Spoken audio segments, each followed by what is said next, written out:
জীৱন শিল্পী গুৰুজী আদ্য শৰ্মা নোহোৱা আজি 10 বছৰ হ'ল। আজি আমি সদৌ নলবাৰী জিলা ছাত্ৰ সন্থাই ৰং ভ্ৰমণা শীৰ্ষক অনুষ্ঠানৰ জৰিয়তে গুৰুজীলৈ শ্ৰদ্ধা নিবেদিছোঁ। আৰু গুৰুজী আমাৰ বাবে স্বাভিমান আছিল, গুৰুজী আমাৰ বাবে সম্পদ আছিল। গুৰুজী এগৰাকী বিশিষ্ট চিত্ৰশিল্পী, কলা নিৰ্দেশক। তেওঁ কি নাছিল গুৰুজী, আৰু তেখেতক আমি জিলা ছাত্ৰ সন্থাই প্ৰতি বছৰে এই ৰং ভ্ৰমণা শীৰ্ষক অনুষ্ঠানৰ জৰিয়তে উঠি অহা নতুন প্ৰজন্মৰ যিসকল ছাত্ৰ ছাত্ৰী আছে সেইসকলক গুৰুজীৰ বিষয়ে জনাৰ বাবে, তেখেতলৈ শ্ৰদ্ধাঞ্জলি দিয়াৰ বাবে, আৰু এই চিত্ৰাংকন প্ৰতিযোগিতাৰ জৰিয়তে তেখেতক আমি যাতে জীয়াই ৰাখিব পাৰোঁ এই কথাটোৰে আজি এই অনুষ্ঠান আমি আয়োজন কৰিছোঁ। আৰু পোনপ্ৰথমতে গুৰুজীলৈ আমি শ্ৰদ্ধা নিবেদিছোঁ। তেখেতে য'তেই নাথাকক কিয় শান্তিত বসবাস কৰক, ভগৱানৰ ওচৰত প্ৰাৰ্থনা জনাইছোঁ। আৰু নলবাৰীবাসী ৰাইজে, অসমৰ ৰাইজে গুৰুজীক সদায় জীয়াই ৰাখিছিল, গুৰুজীক জীয়াই ৰাখিছে আৰু অনাগত সময়তো জীয়াই ৰাখিব। কিন্তু আজি এই পবিত্ৰ সময়ত এটা কথা ক'বলৈ বিচাৰিছোঁ। আমি প্ৰতি বছৰে কৈ আহিছোঁ যে যেতিয়া গুৰুজী আমাৰ পৰা নোহোৱা হৈছিল তেতিয়াৰ পৰা আমি এই অনুষ্ঠানটো আয়োজন কৰি আহিছোঁ, এই ৰং ভ্ৰমণা শীৰ্ষক অনুষ্ঠান। আৰু আমি প্ৰতি বছৰে কৈ আহিছোঁ যে গুৰুজীৰ নামত অসমৰ বিভিন্ন বিশিষ্ট ব্যক্তিৰ নামত বঁটা প্ৰদান কৰি আহিছে অসম চৰকাৰে, আৰু সেই বঁটা প্ৰদান কৰিছে বিশিষ্ট ব্যক্তিৰ নামত, সদায় আদৰণীয়। কিন্তু গুৰুজীৰ নামত অসম চৰকাৰে আজি পৰ্যন্ত একো নকৰিলে, সেইটো আমাৰ ক্ষোভ। আৰু আজি সেইবাবে এই অনুষ্ঠানৰ জৰিয়তে পুনৰবাৰ দোহাৰিছোঁ, অসম চৰকাৰে গুৰুজীক জীয়াই ৰখাৰ কাৰণে, গুৰুজীৰ আদৰ্শসমূহ নতুন প্ৰজন্মৰ মাজত বিলাই দিয়াৰ কাৰণে, সৃষ্টিসমূহ নতুন প্ৰজন্মক জনাৰ কাৰণে গুৰুজীৰ নামত এটা বঁটা প্ৰদান কৰাৰ কাৰণে আমি দাবী উত্থাপন কৰিছোঁ। একে সময়তে যিসকলে ছাত্ৰ ছাত্ৰীয়ে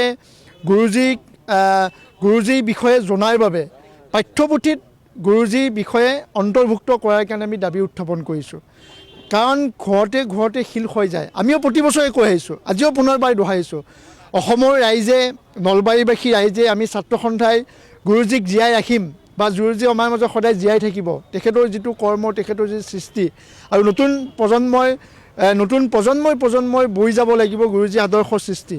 একে সময়তে তেওঁ কি নাছিল? তেওঁ এগৰাকী কলা নিৰ্দেশক আছিল। তেওঁ ভ্ৰাম্যমানৰ, আমি যাক লৈ সদায় গৌৰৱ কৰোঁ, আমাৰ স্বাভিমান ভ্ৰাম্যমান। এই ভ্ৰাম্যমানৰ তেখেতে কলা নিৰ্দেশনৰ জৰিয়তে অসমক বাৰ্তা দিছিল। গুৰুজীয়ে নিজৰ কৰ্মৰ জৰিয়তে অসমখনক আগুৱাই নিয়াৰ সপোন দেখিছিল। তেখেতে নতুন প্ৰজন্মৰ ছাত্ৰ ছাত্ৰীসকলক আগুৱাই নিয়াৰ সপোন দেখিছিল।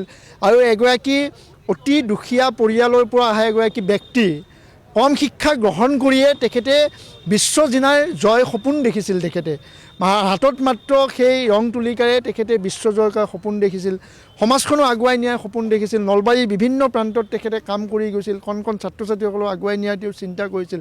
সেই চিন্তাসমূহ আমি ছাত্ৰ ছাত্ৰীসকলক আগুৱাই নিব লাগিব। আৰু আমি নলবাৰী জিলা ছাত্ৰ সন্থা, সদৌ অসম ছাত্ৰ সন্থাই তেখেতৰ সেই আদৰ্শসমূহ নতুন প্ৰজন্মৰ বিলাই দিয়াৰ কাৰণে আমি যেতিয়ালৈকে আমি সদায় এই কাম কৰি যাম। ইতিমধ্যে নলবাৰী আৰ্ট স্কুলে গুৰুজীৰ নামত প্ৰতি বছৰে এটা বঁটা প্ৰদান কৰি আহিছে, আৰু নলবাৰী আৰ্ট স্কুলে গুৰুজীৰ নামত বিভিন্ন কাম কাজ কৰি আহিছে। তেখেতসকলকো আমি ধন্যবাদ জ্ঞাপন কৰিছোঁ।